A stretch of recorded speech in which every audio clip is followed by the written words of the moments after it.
I want to welcome all of you to Cleveland Browns franchise here as we hop into episode 1. This franchise is probably going to be very, very annoying to deal with, but this is the team. I'm pretty excited to hop into this franchise, and I hope we can build a contender out of this roster. If you guys have any comment suggestions below, let me know. Anyways, let's get into it.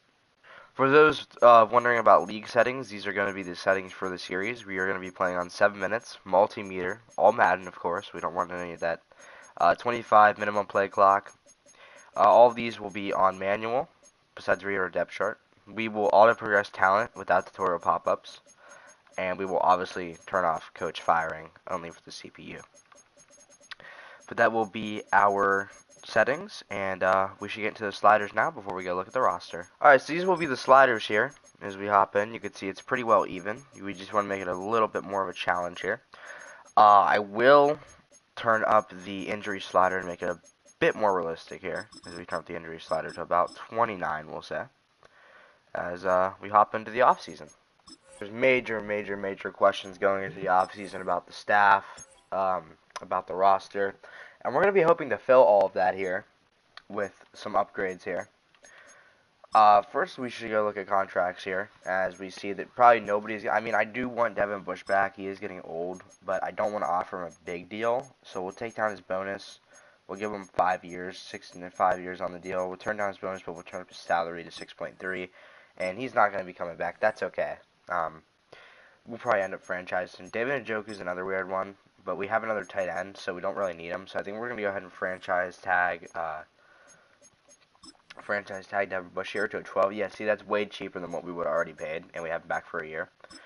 Right guard, we already have a replacement, but I do want to get him back. He's not going to come back. That's okay. Who else do we have here to re-sign? I mean, maybe Jerome Ford, but we have Judkins. And here's another one with the O-line that we could probably bring back here. We have him. We have a rental here. A lot of our players are getting really up in age, which is not the best thing, and I think that's going to be it. Multiple questions going into the offseason, though. Okay, so this free agency is absolutely stacked, but nobody wants to come to the Cleveland Browns. I wonder why. Okay, I mean, there's possible moves that we can make here. I really want George Pickens, but he does not want to come here. I will give you a lot of money, my boy. He just does not want to come here. We're just going to retract that contract. Taylor Moton's a weird one because we do need a right tackle. He's better than Jack Conklin, but I just don't see a long-term plan in him. I would prefer to use Daniel Jones rather than Shedeur Sanders. Just saw something. Hold on. I gotta get this criminal off our team real quick. Hold on. And we're gonna take the hit for this one. Penalty of 34 million, but it frees 46. So we will take the hit for releasing this absolute bum off our team. And he's probably never gonna be playing in the NFL ever again. So I think he's done. Some of these pieces can be moved, and I'm looking at you, Myles Garrett. You're getting up in age. You're an amazing player, but just don't see a long-term plan in you. We need better assets, and I think that we can get a lot of assets out of you, so maybe a trade coming soon. But anyways, back in the... Yeah, so back into free agency we go here. I don't really see a world where we grab any of these people, besides maybe Cameron Curl here, off Los Angeles. Give him a cheap deal. I don't think he has any offers. I guess we'll have to see. He does have a few offers. We are in his top. I think the Panthers are going to get him, though. As we go look at other wide receivers around the league, we can bring in a guy like Elijah Moore here, or Tutu Atwell. I do really like Tutu Atwell, but I think we're going to be ending up bringing Elijah Moore into the franchise here with $90 million to spare. If I wanted to get Pickens, I think I'm going to try Pickens. I think I'm going to give him a pretty big contract here, just see what he does. I highly doubt he's going to like it. We're not even on his top, but I guess we'll see what happens after the first period. So we do end up getting Elijah Moore, but I'm assuming we did not get Cameron Curl here. I'm assuming we didn't. Doesn't look like it. It does not look like it. It does. Yeah, we did not get Cameron Curl. He went to the Eagles. As we will try and look for other free agents and while moving on to the draft. Okay, so we ended up picking at number 2 here, which is not realistic to real life. I believe the Browns pick at 4 or 5, if I'm not mistaken. At the time that I'm recording this video, they are currently losing to the Cincinnati Bengals. So, and Myles Garrett has not yet broken the sack record. So, I guess we'll have to see what happens in this game. I mean, we can get a lot of assets out of the second pick. I'm just checking. I'm not going to end up trading it, but we can get a lot of assets out of this pick. Low-key, it wouldn't be a bad idea to trade.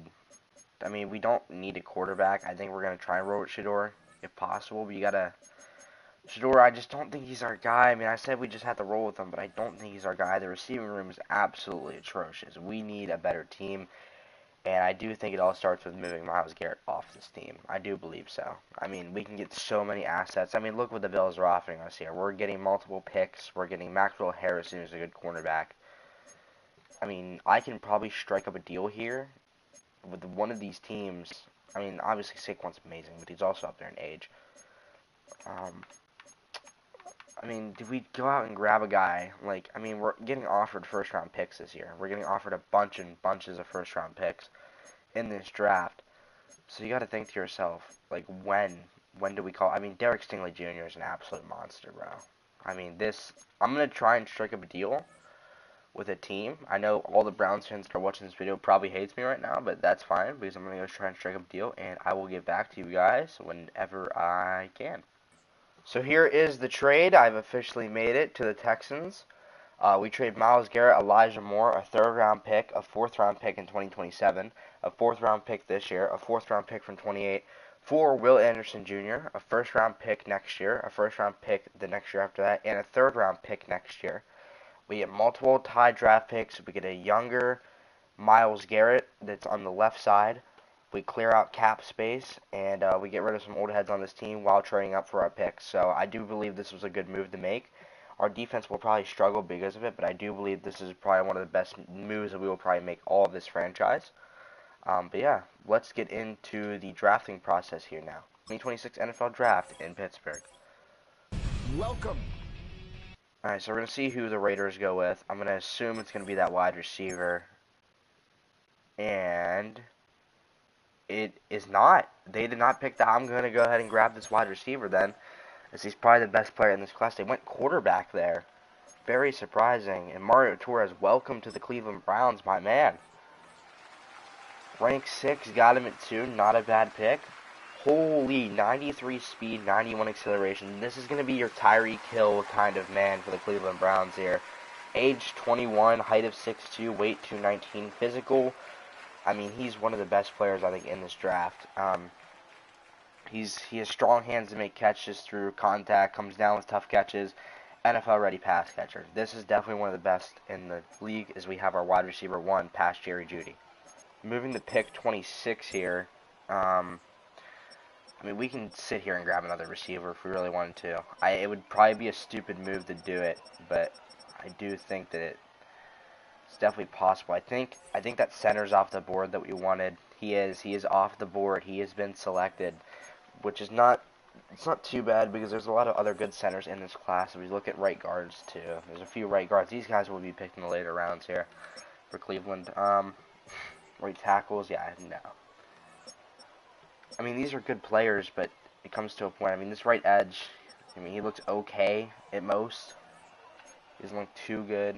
I mean, he doesn't look too bad either. I think we're going to go ahead and grab that second receiver, though. I think he's definitely the pick to be made here over Wade Rudolph here. Let's look at safeties, actually, while we're still here. Because we do need the safeties. That guy's definitely a late-round selection here. I mean, there are some good safeties in this class, so we got to hurry up and make a move here. And I think Julius, I think just Julius is going to become a Cleveland Brown here. Let's see. Rank 35, got him at 26. Not a bad 92 speed. Okay, so we have our Legion of Zoom duo here in Cleveland. The strongest position. This guy's built like a D-line. Wow, that is insane. Loki, I want to move in the D-line just to see what his overall would be his D-line, but not a bad pick to receiver, especially with 93 speed. I said earlier, we don't have a third-round pick, so this selection has to matter here. We just don't have a third-round pick. I think we're going to grab this left tackle, Jamal Peterson. No-brainer. Rank 77, 34. He does have hidden development. D-line position, 21 left, out of Ohio State, 315, 6'5", okay. Not a bad selection there as we head into the fifth round. As we head into the fifth round here, it looks like there's still a few centers on the board. There's right guards all over the place here.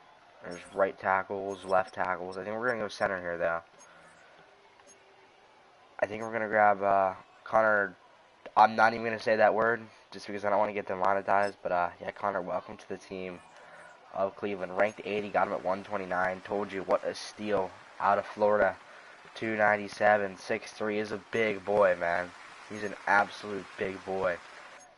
As we go to our next pick, which is literally the next pick, is I accidentally just skipped our pick, so Floyd Watkins will be our selection for cornerback. We do have a lot of fifth-round picks here that we can play around with if we really wanted to.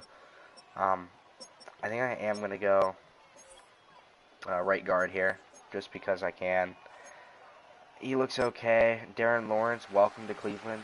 Ranked 54. Okay, this is actually a really good draft pick here. This is an amazing draft pick. 6'6", 341 pounds. Wisconsin, ranked 50. I got him at 140. Not a bad selection. As I'm going to try and actually make a trade with these last two picks to try and get a better pick in next year's draft so we have more capital next year. Alright, so it's happened. I've traded our two picks away to the Bears for a fifth-round pick next year. That helps us get in a way better position than we are, and that will be the draft of Cleveland Browns franchise, man. This is our draft recap.